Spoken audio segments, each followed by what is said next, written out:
আমরা আহলে সুন্নাত ওয়াল জামাতের আকীদা এটা ঠিক নাকি ওদের আকীদা ঠিক? যারা নবীকে বলে নবী উম্মতের কল্যাণ করতে পারেন না, নবী লাভ ক্ষতি করতে পারেন না, নবীর ক্ষমতা নাই, নবী ইসলামের মধ্যে কিছু কমানো বা বাড়ানোর ক্ষমতা রাখেন না, এরকম নবীকে যারা ছোট করতে চায়, নবীর সম্মান কমাতে চায়, ওদের এবং আমাদের আকীদার মধ্যে কোথায় বেশ কম? দেখেন, আমাদের নবী উম্মতের কল্যাণ করতে পারেন। কথা বলেন না।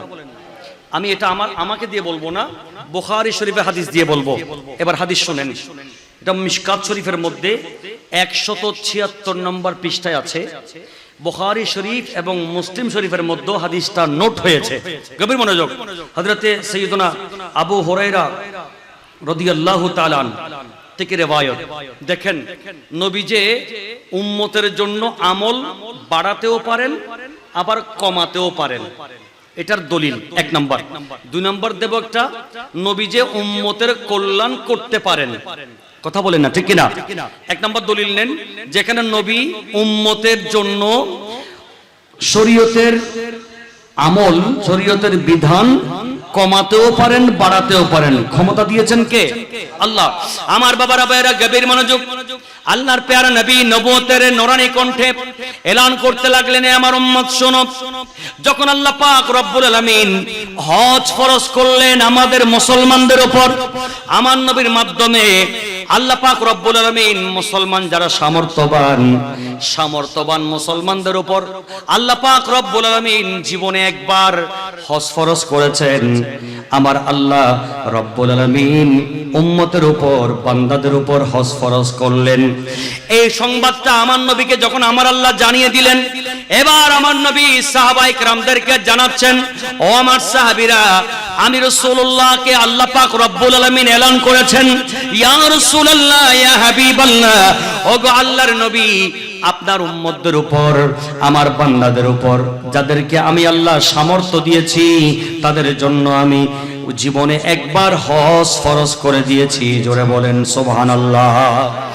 এবার একজন সাহাবী দাঁড়িয়ে গেলেন, হযরতে আকরা বিন হাবিস রাদিয়াল্লাহু তাআলা। একজন সাহাবী দাঁড়িয়ে গেলেন, ইয়া রাসূলুল্লাহ, ইয়া হাবিবাল্লাহ, আফি কুল্লি আম, ওগো আল্লাহর নবী, হজ ফরজ হয়েছে আমাদের উপর, যাদের সামর্থ্য আছে, টাকা পয়সা আছে, শরীরের সামর্থ্য আছে, তাদের উপরে হজ ফরজ হয়েছে। ওগো আল্লাহর নবী, একটু জানতে চাই, এই হজ ফরজ হওয়াটা কি প্রতি বছর নাকি এক বছর? নবীকে জিজ্ঞেস করছেন, রাসূল, এই হজ ফরজ হওয়া এটা কি প্রতি বছর আমাদের উপর ফরজ? আমরা কি প্রতি বছর করতে হবে? সাহাবী এই প্রশ্ন যখন করলেন, নবীজি চুপ রইলেন। সাহাবী দ্বিতীয়বার আবার প্রশ্ন করলেন, নবী, আফি কুল্লি আম, প্রত্যেক বছর কি আমাদের উপর হজ ফরজ? দয়াল নবী বললেন, আমি চুপ করে রইলাম, নবী কিছু বলছেন না। তৃতীয়বার প্রশ্ন করলেন, নবীজি আবারও চুপ করে রইলেন। এবার আমার দয়াল নবী তৃতীয়বার প্রশ্ন করার পর সাহাবী বসে গেলেন। সাহাবী সবাই বুঝতে পেরেছেন আমার নবী বেশি প্রশ্ন করার কারণে নবীর রাগান্বিত হচ্ছেন, নবী চুপ আছেন, কোনো জবাব দিচ্ছেন না, আনসার দিচ্ছেন না। তখন ওই সাহাবী বসে গেলেন, আর প্রশ্ন করলেন না। আমার দয়াল নবী এবার বলছেন, লাউ কুলতু নাম লাওয়াজাবাত, যদি আমি রাসূলুল্লাহ তোমাদের ব্যাপারে যদি বলতাম যে নাম প্রত্যেক বছর তোমাদের উপর হজ ফরজ, তাহলে আমার আল্লাহ তোমাদের উপরে প্রত্যেক বছর হজ ফরজ করে দিতেন। আমি রাসূলুল্লাহ দেখতেছি নবুয়তের দৃষ্টিতে আমার উম্মত প্রতি বছর হজ করতে পারবে না। প্রতি বছর হজ করতে বললে উম্মতের জন্য কষ্ট হবে। এজন্য আমি রাসূল তোমার প্রশ্নের মধ্যে চুপ থেকেছি, কারণ আমি যদি বলে দিই নাম ইয়েস যদি বলি, তাহলে আমার আল্লাহ তোমাদের উপরে প্রত্যেক বছর হজ ফরজ করে দিবেন। আমি রাসূল যেহেতু বললে ফরজ হয়ে যাবে, এজন্য আমি বলি নাই। আমি ফরজ না হওয়ার জন্য চুপ ছিলাম, যেন আমার উম্মতের উপরে প্রতি বছর হজ ফরজ না হয়। রাসূল বলেন, আমি চেয়েছি আমার উম্মত জীবনে একবার আদায় করে দিলে হজ ফরজ আদায় হয়ে যাবে, দ্বিতীয়বার আর করতে হবে না। সামর্থ্য থাকলে দ্বিতীয়বার তৃতীয়বার করলে এটা নফল হবে, কিন্তু ফরজ হবে একবার। আমি রাসূল যদি বলে দিতাম প্রতি বছর হজ ফরজ, আমার আল্লাহ প্রতি বছরই হজ ফরজ করে দিতেন, যেটা আমার উম্মতের জন্য কষ্ট হয়ে যেত। একটু বড় করে বলি না সুবহানাল্লাহ। তাহলে নবীকে আল্লাহ শরীয়ত বাড়াবার এবং কমাবার ক্ষমতা দিয়েছেন কিনা? কে দিয়েছেন? আল্লাহ দিয়েছেন। আর মৌলবী বলতেছেন, মোল্লা বলেন নবীকে আল্লাহ ক্ষমতা দেন নাই, নবী লাভ ক্ষতি করতে পারে না, কম বেশি করতে পারেন না। এটা মোল্লার কথা, কিন্তু আল্লাহর কথা হচ্ছে আমি আমার দয়াল নবীর চেহারায় পাকের দিকে দেখে থাকি, আমার নবীর নূরানি জবান মোবারকে কি বের হচ্ছে, রাসূল কি চাইতেছেন, আমার নবী যেটা চান আমি মাওলা সেটা বাস্তবায়ন করি। একটু বড় করে বলেন সুবহানাল্লাহ। আমি আল্লাহ হজ ফরজ করেছি আমার বান্দাদের উপর যাদের সামর্থ্য আছে, কিন্তু আমার নবী যদি বলেন আমার উম্মত জীবনে একবার হজ করবে, আল্লাহ তুমি এটাতে রাজি হয়ে যাও, তো আমি আল্লাহ সেটাতে রাজি।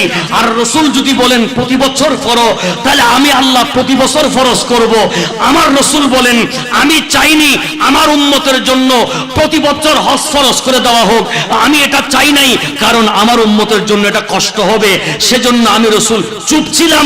আমি চুপ থাকাতে তোমাদের জন্য বছরে নয়, জীবনে একবার হজ করলে গোটা জিন্দেগির জন্য আদায় হয়ে যাবে, আর দ্বিতীয়বার করা লাগবে না। যদি আমি ইয়েস বলে দিতাম তাহলে প্রতি বছর হজ ফরজ হয়ে যেত, এটা তোমাদের জন্য কষ্ট হতো। কথা বলেন ঠিক কিনা? তাহলে নবী আমাদের জন্য দরদমন্দ, নবী আমাদের জন্য দয়ালু, আমাদের জন্য দয়া করেছেন। আর এই মোল্লা বলেন নবীর কাছে নাকি ক্ষমতা নাই। একটু বড় করে বলি না নাউজুবিল্লাহ। এই ক্ষমতা নবীকে কে দিয়েছেন? একটু জোরে বলেন কে দিয়েছেন? এটা হচ্ছে আহলে সুন্নাত ওয়াল জামাতের আকীদা। আমি আরেকটা আকীদার কথা বলি, সেটা বলে আমি এবার তারপরে মিলাদুন নবীর শিক্ষাতে চলে যাব। খেয়াল করেন, আমি এখনো আলোচনা করছি ইসলামের মূল রূপরেখা যেটা, সেটার উপরে আমরা থাকবো কেন, এটাই হচ্ছে আসল, এটাই হচ্ছে মূল, এবং এটাই জান্নাতের পথ। এটাতে থাকতে হবে, না হলে মিসগাইড যদি হয়ে যায় আমাদেরকে নিশ্চিত জাহান্নামে যেতে হবে। এটা আমি মোল্লা, আমি হুজুরের কথা নয়, এটা আমার দয়াল নবীর হাদিস। কথা বলেন ঠিক কিনা? এখন আসেন আমার পেয়ারা নবীজি রাসূল আরবি সাল্লাল্লাহু তাআলা আলাইহি ওয়াসাল্লাম নূরানি কণ্ঠে কি বলছেন। বুখারী শরীফের আরেকটা হাদিস আপনাকে শোনাই। আমার নবীর দরবারে একজন সাহাবী আসলেন, বলছেন ইয়া রাসূলুল্লাহ, আমি তো বরবাদ হয়ে গেছি, রমজানের রোজা রেখে আমি আমার স্ত্রীর সাথে মিলন করে ফেলেছি, এখন নবী আপনি আমার উপরে হদ জারি করুন। আল্লাহর নবী আপনি আমার উপরে শাস্তি প্রয়োগ করুন। তো রাসূল বলছেন তুমি রোজা রেখে যেহেতু স্ত্রীর সাথে মিলিত হয়েছো, মিলন করেছো, তোমার রোজা তো ভেঙেছে, তোমাকে কাফফারাও দিতে হবে, তো তুমি কাফফারা দিতে পারবা? তো উনি বলছেন রাসূল কাফফারাটা কি একটু বলেন না। আমার দয়াল নবী বলেন তিনটা অপশন আছে। কয়টা অপশন? একটা রোজা ইচ্ছা করে ভাঙলে অপশন কয়টা? তিনটা। এক নাম্বার, তুমি একটা গোলাম আজাদ করো। তখন তো গোলাম আজাদ করার বা গোলামের সিস্টেম ছিল। রাসূল কি বলছেন? তুমি একটি গোলাম আজাদ করো।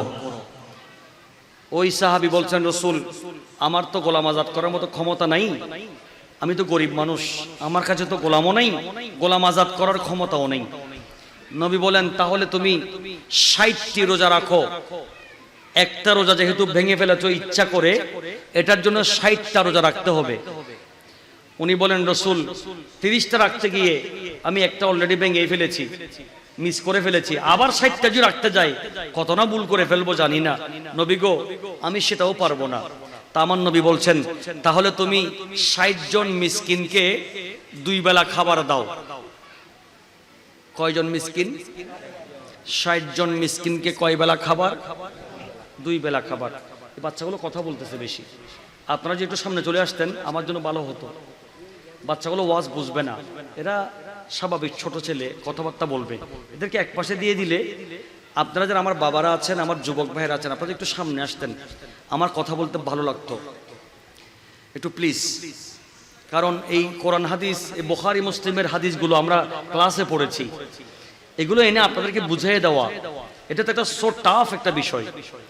তারপর আপনাকে কাছে না পেলে আমি বোঝাতে কষ্ট হচ্ছে, আর এই বাচ্চাগুলো ডিস্টার্ব করছে, তো আমার আই কন্ট্যাক্টটা একটু ওদিকে ডিস্টার্ব হয়ে যাচ্ছে। একটু আপনারা যদি দয়া করে সামনে চলে আসেন, একেবারে সামনের কাতারে যদি চলে আসেন মুরব্বীরা, বাচ্চারা আস্তে আস্তে পিছনে চলে যাবে, আমার বাবারা সামনে চলে আসবো, আমার ভাইয়েরা সামনে আসবো। একটু দরুদ শরীফ পড়ি, আল্লাহুম্মা সাল্লি আলা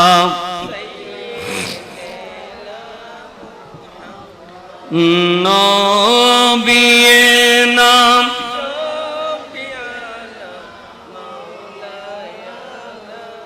একটু সামনে চলে আসেন, দয়া করে একটু সামনে চলে আসুন, একেবারে সামনে চলে আসুন।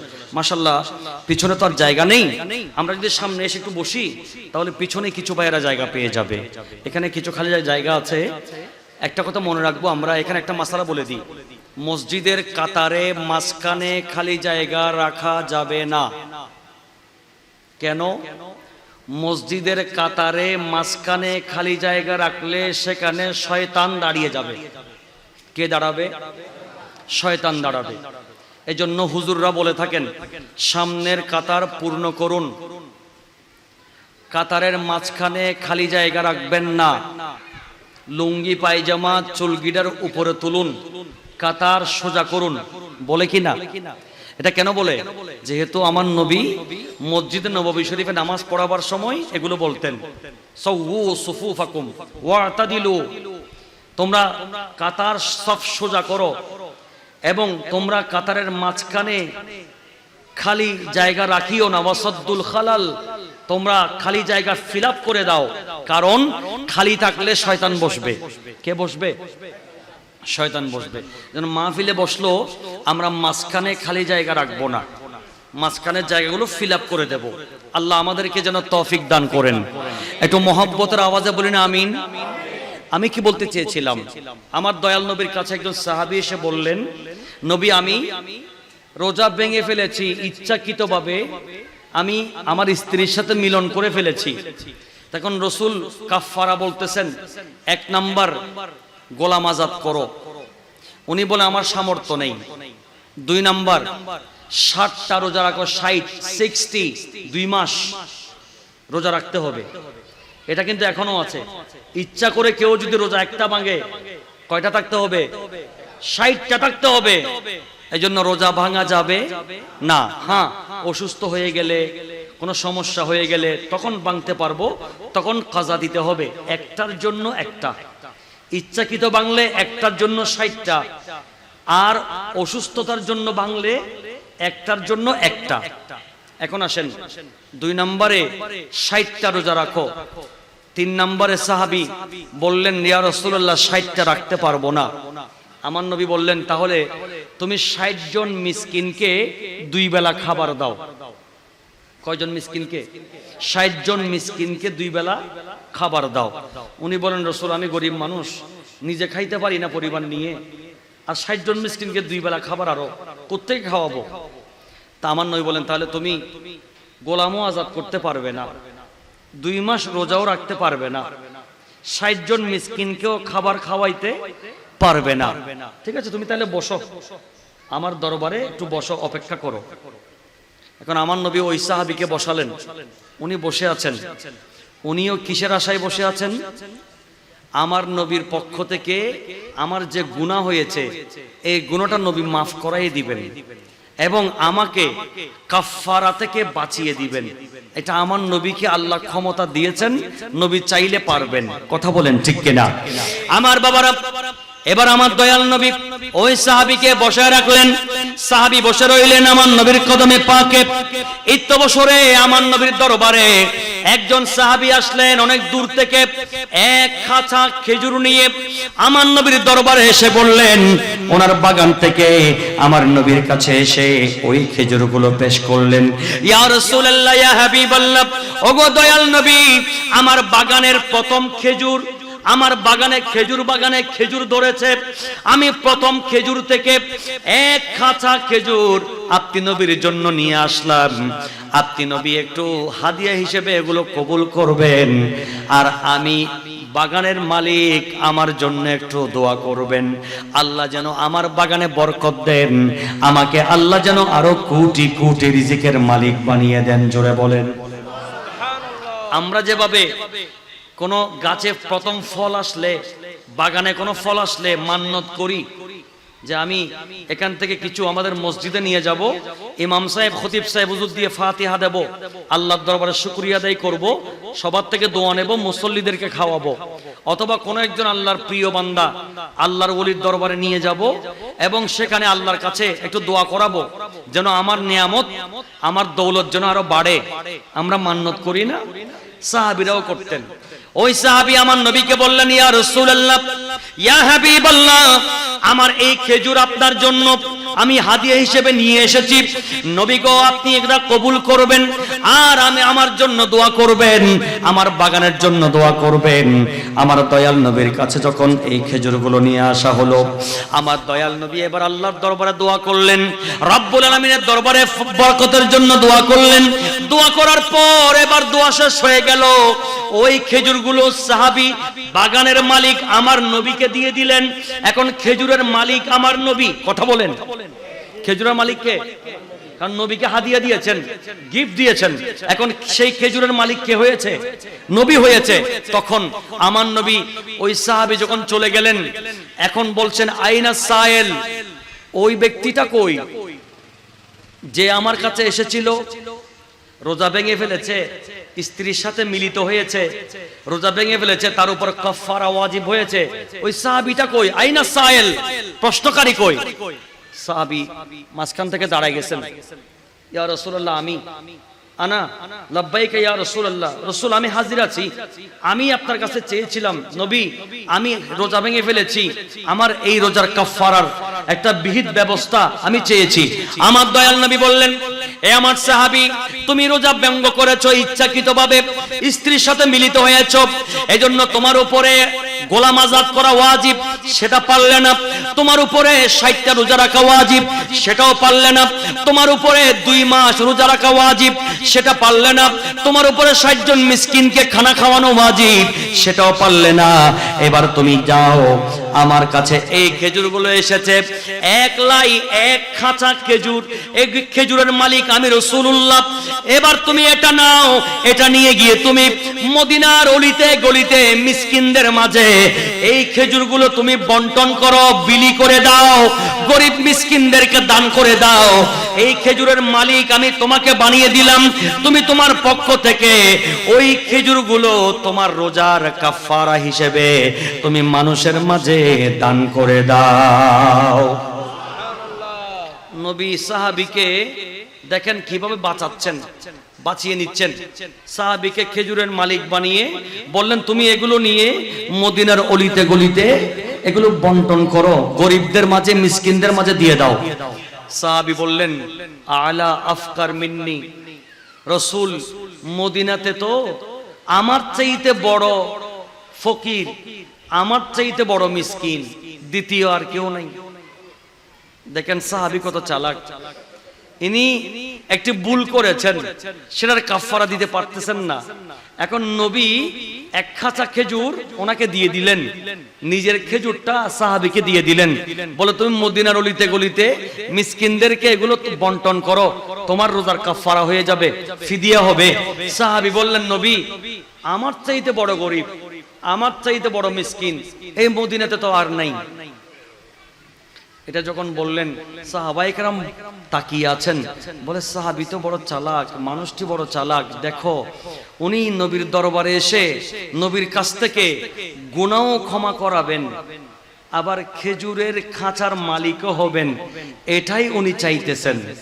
কারণ উনি জানেন নবী চাইলে গুনাহও মাফ করাই দিতে পারেন আল্লাহর কাছ থেকে, আবার ওনাকে সম্পদের মালিকও বানিয়ে দিতে পারেন। একটু বড় করে বলি না সুবহানাল্লাহ।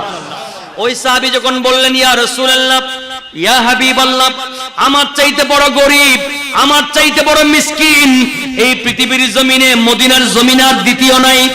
আমার নবী বড় হাসলেন, আমার নবী মুস্কি হাসি এভাবে দিলেন, আমার নবীজির কপাল মোবারক বাস হয়েছে, চেহারাতে এমন ভাবে হেসেছেন, সাহাবীরা বলেন এমন হাসি আমার নবীকে আগে আর কখনো দেখি নাই। আমার নবী বললেন, সাহাবী তুমি বড় চালাক, তুমি চাও তোমার জীবনের গুনাহ মাফ হয়ে যাবে, আবার তুমি খেজুরের মালিক হয়ে যাবে। ও সাহাবীরে যাও, আমি রাসূলুল্লাহ আল্লাহর দরবার থেকে তোমার সেই গুনাহ মাফ করাইয়া নিলাম এবং তোমাকে এই 1000 খেজুর, এই খেজুরের মালিকও বানিয়ে নিলাম, এগুলো তুমি তোমার পরিবারকে নিয়ে খাও। আরো জোরে বলতে হবে, এই খেজুরগুলো নিয়ে তোমার বাড়িতে চলে যাও, যাও তোমার গুনাহ মাফ হয়ে গেছে এবং তোমারকে আমি রাসূল খেজুরের মালিকও বানিয়ে দিলাম, এই খেজুরগুলো তুমি তোমার পরিবার নিয়ে খেতে থাকবে। একটু বড় করে বলি না সুবহানাল্লাহ। এখন বলেন, নবী উম্মতের কল্যাণ করতে পারেন কি পারেন না? উম্মত নবীর কাছে চাইলে নবী দিতে পারেন কি পারেন না? গুনাহ ক্ষমা করাই দিতে পারেন, আবার নেয়ামতও দিতে পারেন। কথা বলেন ঠিক কিনা? এজন্য আমার আলা হযরত বলেছেন সেটা আর কি, মেরে করিম সে গর কতরা কিসি নে মাঙ্গা, मेरे करीम से गरीब कतरा किसी ने मांगा, दरिया बहा दिए हैं दुर्बे बहा दिए हैं, उनकी महकने दिल के गुंचे खिला दिए हैं, जिस राह चल गए हैं कोचे बसा दिए हैं। सलातुनिया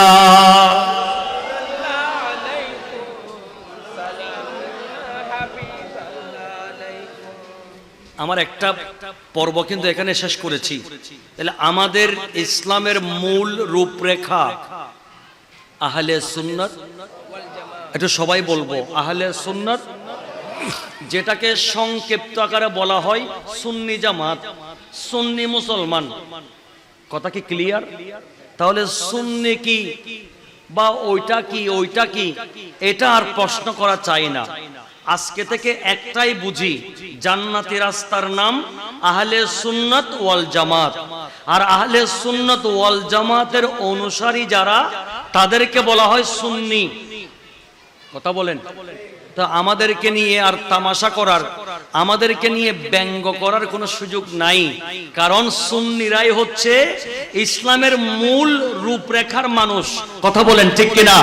আল্লাহ আমাদের সবাইকে যেন সুন্নি মুসলমান হিসেবে কবুল করেন। একটু বড় আওয়াজে বলি না আমিন, আর একটুবার বড় করে বলি না আমিন। আমরা সবাই সুন্নি মুসলমান, এটাতে একমত কিনা সবাই ডান হাত তুলে একবার বলতে চাই, আমরা সবাই সুন্নি মুসলমান, ঠিক কিনা? আর একটু মহব্বতে বলি ঠিক না বে ঠিক? আমরা সুন্নি হয়ে থাকব, সুন্নি হয়ে মরব, সুন্নি হয়ে কবরে যাব, সুন্নি মুসলমান হয়ে কিয়ামতের ময়দানে উঠব। কথা বলেন ঠিক কিনা? আল্লাহ আমাদের সবাইকে তৌফিক দান করুক। এটাই হচ্ছে ইসলামের মূল রূপরেখা। যদি কোনো বাতিল ফেরকা তাদের সাথে আমাদের জায়গা নিয়ে, জমিন নিয়ে, টাকা নিয়ে, পয়সা নিয়ে, ক্ষমতা নিয়ে কোনো দ্বন্দ্ব নেই, ঠিক কিনা? যারা সুন্নিয়তের খেলাফ, আহলে সুন্নাত ওয়াল জামাতের বিপরীতে, নাম বললে তো অনেকে আবার রাগ করে, আমাদেরকে সুন্নি বললে আমরা রাগ করি না। এরা সুন্নি, আমি বলছি আসো তোমাকে একটু বিরিয়ানি খাওয়াবো, আমার খুশি লাগতেছে তুমি যে আমাকে সুন্নি বলছো। আর একজন আব্দুল ওয়াহাব নজদির অনুসারী, এনাকে যদি আমি ওয়াহাবি বলি, ইনি রাগান্বিত হয়ে যায়, তুমি আমাকে ওয়াহাবি বলছো কেন? কথা বলেন না। কিরে ভাই আপনি ওয়াহাবি আকীদা পোষণ করেন, এজন্য আপনাকে ওয়াহাবি বললাম আর কি, এটা তো গালি না, এটা তো আপনার দলের নাম, আকীদায় বিশ্বাস করেন, ওই আকীদার নাম হচ্ছে ওয়াহাবি আকীদা, সেই জন্য আপনাকে ওয়াহাবি বলি। আমি সুন্নি আকীদায় বিশ্বাসী, সেজন্য আমি সুন্নি। আপনি ওয়াহাবি আকীদায় বিশ্বাস করেন, এজন্য আপনি ওয়াহাবি। ঠিক কি না? আপনি শিয়া আকীদা বিশ্বাস করেন, আপনি শিয়া। আপনি মুতাজিলা আকীদা বিশ্বাস করেন, এজন্য আপনি মুতাজিলা। তো সুতরাং 73 ফেরকা তো আছে, প্রত্যেক ফেরকার এক একটা বিশ্বাস, এক একটা আকীদা আছে। আমরা যারা সুন্নি আকীদায় বিশ্বাসী, আহলে সুন্নাত ওয়াল জামাতের অনুসারী, আমাদেরকে সুন্নি বলা হয়। এজন্য আমরা প্রাউড ফিল করি যে আমরা সুন্নি মুসলমান। আমাদেরকে কেউ সুন্নি বললে খুশি লাগে, আনন্দ লাগে, তাকে বুকে জড়িয়ে ধরতে মন চায় এবং তাকে চা খাওয়াতে, নাস্তা করাতে, বিরিয়ানি খাওয়াতে মন চায়। কথা বলেন ঠিক কিনা? আর দেখি ভাই আমার অন্য ভাইয়েরা যারা আছেন, এনাদেরকে ওনাদের আকীদার কথা বললে এনারা রাগান্বিত হয়ে যান, চেহারা কালো করে ফেলেন, আমাদেরকে উল্টা আরো ধমক দিতে চায়, পাথর মারতে চায়, আমাদেরকে গরম পানি মারতে চায়, আমাদেরকে লাঠি দিয়ে পিটাতে চায়, ইট পাটকেল ছুটতে চায়, বোম মারতে চায়। আরে ভাই, বোম মারলে কি তুমি আহলে সুন্নাত ওয়াল জামাতকে দাফন করে দিতে পারবা? বিশ্বের জমিন থেকে সুন্নি জামাতকে কি কবরে ঢুকিয়ে দিতে পারবা? পারবে না তো। আর কারণ এটা নবীর রাস্তা, এটা সাহাবীর রাস্তা, এটা তাবেঈনের রাস্তা, এটা আউলিয়া ইকরামের রাস্তা। এটাকে নিবানো যাবে না। কথা বলেন ঠিক কিনা? এটাকে নিবাতে চাইলে নিজে নিবে যাবে, এটাকে ধ্বংস করতে চাইলে নিজে ধ্বংস হয়ে যাবে। বরং আজকের মাহফিল থেকে আমরা উদাত্ত আহ্বান জানাচ্ছি, ভাই অনেকদিন ভিন্ন পথে ছিলেন, আসুন না আমরা সবাই এক মতে চলে আসি, এক রাস্তায় চলে আসি, আহলে সুন্নাত ওয়াল জামাতে চলে আসি। আল্লাহ আমাদের সবাইকে ইসলামের মূল রূপরেখা আহলে সুন্নাত ওয়াল জামাতের প্ল্যাটফর্মের মধ্যে, ব্যানারের মধ্যে ঐক্যমত এবং ঐক্যবদ্ধ হওয়ার তৌফিক দান করুক। একটু বড় করে বলি না আমিন।